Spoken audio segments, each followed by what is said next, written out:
뒤돌아보지 말 것을. 제가 10년 전에 겪은 일이네요. 11살 때, 그러니까 제가 사는 곳은 도심이라기에는 조금 발전이 덜 된 곳에서 살고 있었습니다. 그때 전 한창 까불고 놀 시기라 애들이랑 같이 밤늦게까지 몰려다니곤 했습니다. 그 일이 있기 전까지는요.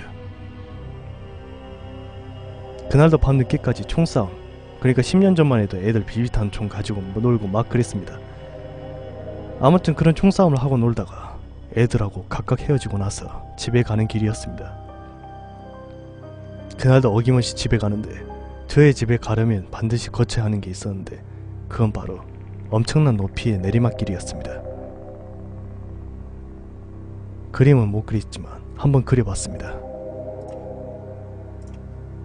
오르막길인데 양옆에 가전집 같은 거랑 빌라가 있었고 저녁 8시밖에 안 되는 시간에도 항상 불이 꺼져 있더군요.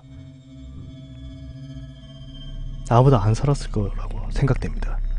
그리고 원래 이 내리막길이 언덕이었던 것을 개발하면서 내리막길로 바뀐 걸로 알고 있었거든요.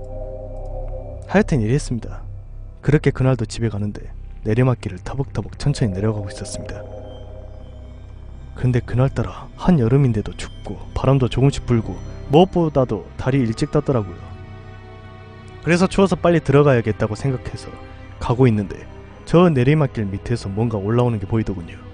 점점 그게 보이는데 한 꼬마 여자아이, 저보다 2살에서 3살 어려 보이다. 아무튼 전 신경 안 쓰고 내려가는데 지금이야 딱 보면 대번에 뭔가 좀 이건 아니다 라는 걸 알아차리지만 그때 한참 어릴 때라 이상한 점을 알아차리지 못했죠. 그리고 나서 드디어 점점 더 가까워졌을까요? 한 2m 거리 정도. 그때서야 저도 뭔가 좀 이상하다는 걸 깨닫기 시작하더군요. 직각이네? 어라? 쟤는 왜 이렇게 저렇게 걷지? 이해 못하실까봐 그림을 그려보겠습니다. 이런 식으로 내리막길 내려갈 때 허리를 꼿꼿이 세우고 내려가야지 안 넘어지고 갈 수가 있는데 더군다나 그 애는 올라가는 마당에 그렇게 몸의 중심을 뒤로 한 채 올라가더라고요. 그때까지는 그나마 덜 이상했지요. 근데 한 1m 차이쯤 났을까요? 거의 마주칠락 말락 할 때 그 애는 걷는 게 아니더군요. 마치 쓱 올라가는 것처럼 스르르 올라가더라고요. 아, 정말 어린 나이에 충격을 받았습니다. 우리 11살 한창 어릴 때 꼬말하지만 이런 상황까지도 이상한 점을 못 느끼지 않을 수가 없었거든요.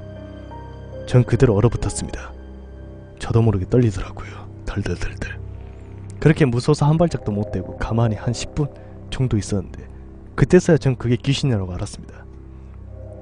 저는 이제쯤이면 사라졌겠지 싶었습니다. 그리고 전 그때까지 그냥 무작정 내려갔어야만 했었는데 그놈의 호기심이 뭔지 도저히 참을 수가 없어서 그만 뒤를 돌아보고 말았습니다. 뒤를 돌아보고 전 아무 말도 할 수가 없었습니다. 그리고 중심을 잃고서 넘어져 버렸죠. 그리고는 대구로를 굴러버렸습니다.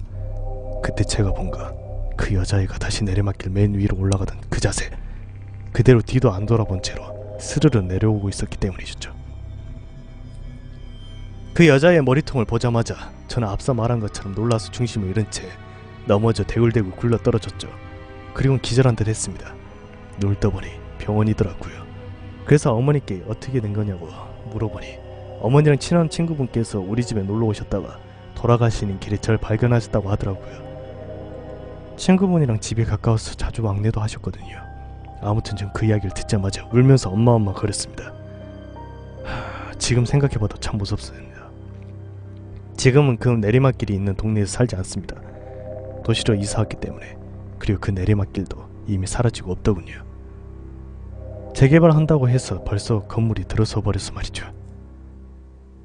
아무튼 무서운 경험이었습니다.